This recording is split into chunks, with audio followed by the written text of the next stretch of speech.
अस्सलाम वालेकुम class. Hopefully आप सब लोग ठीक होंगे। आज का लेक्चर हम स्टार्ट करने जा रहे हैं असाइनमेंट स्टेटमेंट से।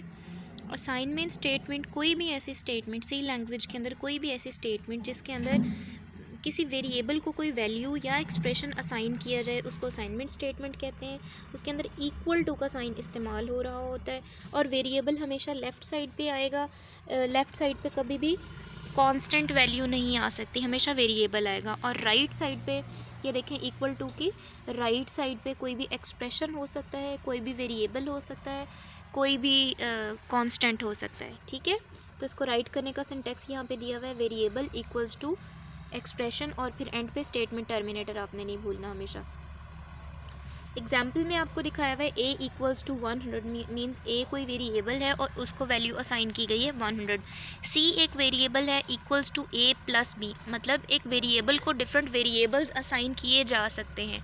ठीक है, इसी तरह x एक वेरिएबल है और c minus d plus 10। It's mean कि x वेरिएबल को एक एक्सप्रेशन असाइन किया गया जिसके अंदर दो वेरिएबल्स हैं और एक कांस्टेंट वैल्यू 10 नज़र आ रही है आपको।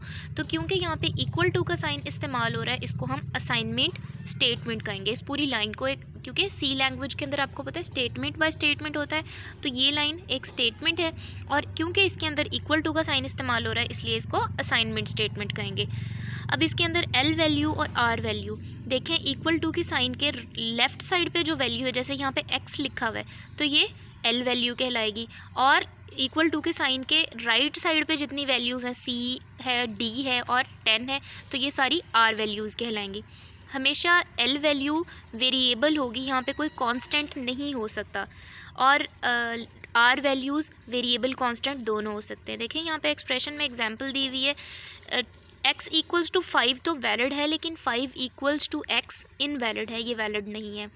आपको एक प्रोग्राम दिया गया है जिसके अंदर आपने मैथमेटिकल ऑपरेशंस जो पीछे आपने देखे थे, जितने भी ऑपरेशंस हैं जो मैथमेटिकल काम परफॉर्म करते हैं, एडिशन, सब्ट्रैक्शन, मल्टीप्लिकेशन और डिवीज़न, उन पे आपने एक प्रोग्राम राइट करना है इन सी लैंग्वेज। तो सबसे पहले आप क्या लिखते हैं, pre processor directive hash include studio.h hash include conio.h, और उसके बाद मेन प्रोग्राम और प्रोग्राम की बॉडी स्टार्ट होती है। ठीक है, इंटीजर टाइप के इंट के आपने दो वेरिएबल डिक्लेयर कर लिए a, b। आपको पता है डिक्लेरेशन में दो वेरिएबल्स एक साथ डिक्लेयर हो सकते हैं, और एंड पे statement terminator semicolon. a equals to 10, a को आपने वैल्यू असाइन कर दी, अब यहाँ पे ये असाइनमेंट स्टेटमेंट है। फिर b को आपने वैल्यू असाइन कर दी 5, and don't forget to write semicolon by the end of the statement. फिर उसके बाद आपने स्क्रीन क्लियर कर दी, क्लियर स्क्रीन का फंक्शन यूज़ किया, और आपको फंक्शन का पता है कि उसके बाद पैरेंथेसिस लगते हैं। आपने प्रिंट एफ का फंक्शन यूज़ किया। अब इसके अंदर a प्लस बी, अब ये जो आप लिख रहे हैं ना डबल कोट्स के अंदर a प्लस बी, ये प्लस नहीं करेगा, बल्कि क्योंकि ये डबल कोट्स के अंदर है तो आपको पता है ये स्ट्रिंग है, string as it is print हो जाती होती है। फिर परसेंटेज डी का मतलब यहाँ पे कोई वैल्यू डिस्प्ले होनी है और उसकी डेटा टाइप इंटीजर है। बैकस्लैश एन का मतलब न्यू लाइन ले लेगा। फिर इसके बाद कॉमा, और कॉमे के बाद जो वैल्यू हमने परसेंटेज डी जो लिखा था, वो जो वैल्यू डिस्प्ले करानी थी वो a प्लस बी है, यानी कि a के अंदर 10 है और b के अंदर 5 है। तो यहाँ पे प्रिंट क्या होगा, आउटपुट के अंदर देख लेते हैं। ये देखें, जो हमने कोटेशन मार्क्स के अंदर लिखा था a प्लस बी और इक्वल्स टू, वो वैसे ही लिखा हुआ आ गया, और जो कोटेशन मार्क्स के बगैर हमने लिखा था a प्लस बी, उसकी जगह पे उसका रिज़ल्ट आया, वैल्यूज़ वेरिएबल की दोनों की ऐड होकर 15 आ गया। ठीक है, बाकी सारा भी ऐसे ही होगा। प्रिंट एफ के फंक्शन में a minus B equals to ऐसे ही प्रिंट हो जाएगा, और परसेंटेज डी बैकस्लैश एन, और फिर कॉमे के बाद a माइनस बी का मतलब 10 में से b माइनस हो जाएगा, तो 5 आंसर यहाँ पर डिस्प्ले हो जाएगा। इसी तरह मल्टीप्लाई, डिवाइड, और नीचे है मॉड वाला, a मॉड b। अच्छा, अब जब मॉड लगता है ना तो मॉड सिंगल डिस्प्ले नहीं होगा स्क्रीन के ऊपर। अब जब आप डबल मॉड लगाएंगे डबल कोट्स के अंदर तो ये एक मॉड डिस्प्ले होगा। इक्वल्स टू और परसेंटेज डी वही इंटीजर वैल्यू डिस्प्ले कराने के लिए, बैकस्लैश एंड न्यू लाइन के लिए। अब जब आप लिखेंगे a मॉड b तो आपको पता है 10 जब डिवाइड होगा 5 पे तो एग्जैक्टली क्या बचेगा, नीचे 0 बच जाएगा। ठीक है, तो यही आपका मॉड ऑपरेटर प्रिंट करेगा। ये देखें, a mod b equals to, ये वैसे ही प्रिंट हो गया जो डबल कोट्स में लिखा हुआ था, और इक्वल्स टू के साइन के बाद वो वैल्यू प्रिंट हुई है जो इस ऑपरेटर ने परफॉर्म की है। तो वो वैल्यू है 0, यानी डिवाइड करने के बाद 10 को 5 पे डिवाइड करने के बाद 0 आंसर आ गया। गेट CH और प्रोग्राम क्लोज। होपफुली आपको एक्सप्रेशन अरिथमेटिकल ऑपरेटर्स समझ में आ गए होंगे।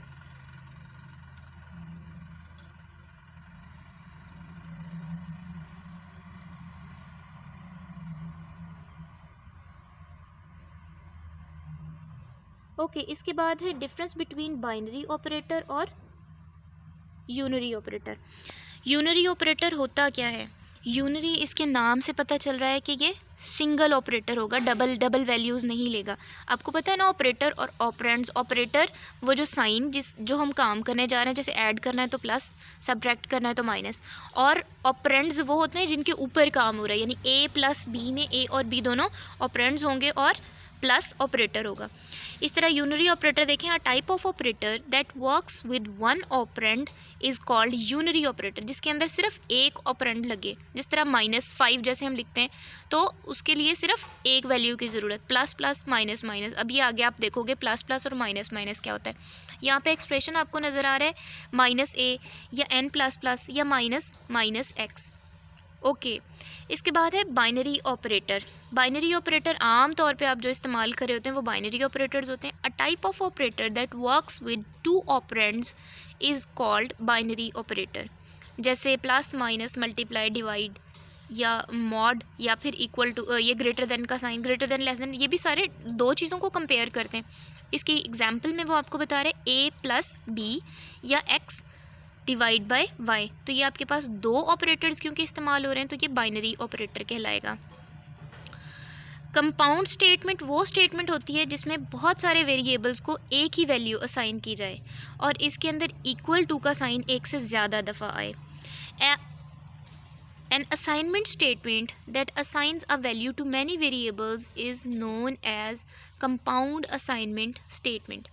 ठीक है, जैसे देखें a equals to b equals to 10, यानी कि अब वेरिएबल a के अंदर भी वैल्यू 10 चली गई और वेरिएबल b के अंदर भी वैल्यू 10 चली गई, तो ये कंपाउंड असाइनमेंट स्टेटमेंट होगी। इसी तरह x equals to y equals to z equals to 100, तो वेरिएबल x, वेरिएबल y और वेरिएबल z सबके पास 100 वैल्यू असाइन हो जाएगी। इसी तरह m equals to n equals to 100, तो दोनों के पास कौन सी वैल्यू चली गई? 50। दोनों m के पास भी और n दोनों वेरिएबल्स के पास 50 वैल्यू चली गई। ठीक है, इसके बाद आता है compound assignment operator. Compound assignment operator के अंदर A C language provides compound assignment operator that combines assignment operator with arithmetic, यानी कि arithmetic भी एक साथ और assignment भी इकट्ठे ही कर देगा।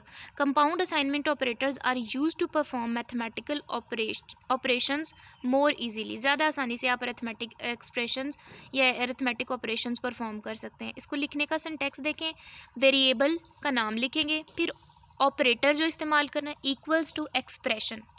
ठीक है, इसकी एग्जाम्पल देखें, n प्लस इक्वल्स टू 10, इसका मतलब है n एक वेरिएबल है और उसके अंदर जो भी वैल्यू पड़ी है प्लस उसके अंदर क्या ऐड कर दें, 10, और वो दोबारा वैल्यू असाइन कर दी जाए n को। देखें n equals to n plus 10, अगर हम ये करते तो n के अंदर जो कुछ भी रखा हुआ था उसके अंदर 10 ऐड करने के बाद वो वैल्यू n को ही वापस मिल जाती। इसको कहते हैं कंपाउंड असाइनमेंट, क्योंकि इसके अंदर एडिशन भी इकट्ठा हो रहा है और असाइन भी फ़ौरन से वैल्यू हो रही है, तो this is called compound assignment operator. ठीक है, यानी कि कोई भी अरिथमेटिक ऑपरेटर के साथ अगर इक्वल टू का साइन इस्तेमाल किया जाए तो वो कंपाउंड असाइनमेंट ऑपरेटर कहलाएगा। ये देखें कौन कौन से हैं यहाँ पे operators, plus equals to, minus equals to, multiply equals to, divide equals to और मॉड इक्वल्स टू। ये एग्जांपल आप देखें, a प्लस इक्वल्स टू 10, तो a के अंदर जो वैल्यू पड़ी है प्लस 10 ऐड करने के बाद वो वैल्यू दोबारा वेरिएबल a को असाइन कर दी जाए। बाकी एग्जांपल्स आप खुद देख लेंगे, इसका प्रोग्राम जल्दी से देख लेते हैं।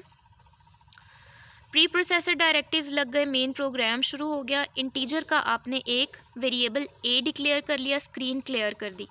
अब देखें a equals to 10, variable a के अंदर आपने वैल्यू रख ली 10 और फिर आपने प्रिंट करा दिया वैल्यू ऑफ a। यहाँ देखें वैल्यू ऑफ a डिस्प्ले हो रही है 10।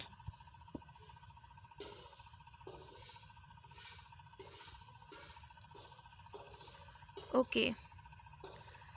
फिर उसके बाद नेक्स्ट लाइन पे a प्लस इक्वल्स टू 5। अब उसी वैल्यू के अंदर 5 ऐड हो रहा है, यानी कि 10 के अंदर 5 ऐड होगा इस लाइन के अंदर। अब आप देखें प्रिंट f करेंगे तो value of a after a plus equals to 5, अब ये ऐसे ही डिस्प्ले हो जाएगा स्क्रीन के ऊपर। यहाँ आउटपुट में देखें दूसरी लाइन, और जब आप a की वैल्यू अब प्रिंट करेंगे तो अब a की वैल्यू 10 नहीं है, बल्कि उसके अंदर 5 ऐड होने के बाद उसकी वैल्यू 15 हो चुकी।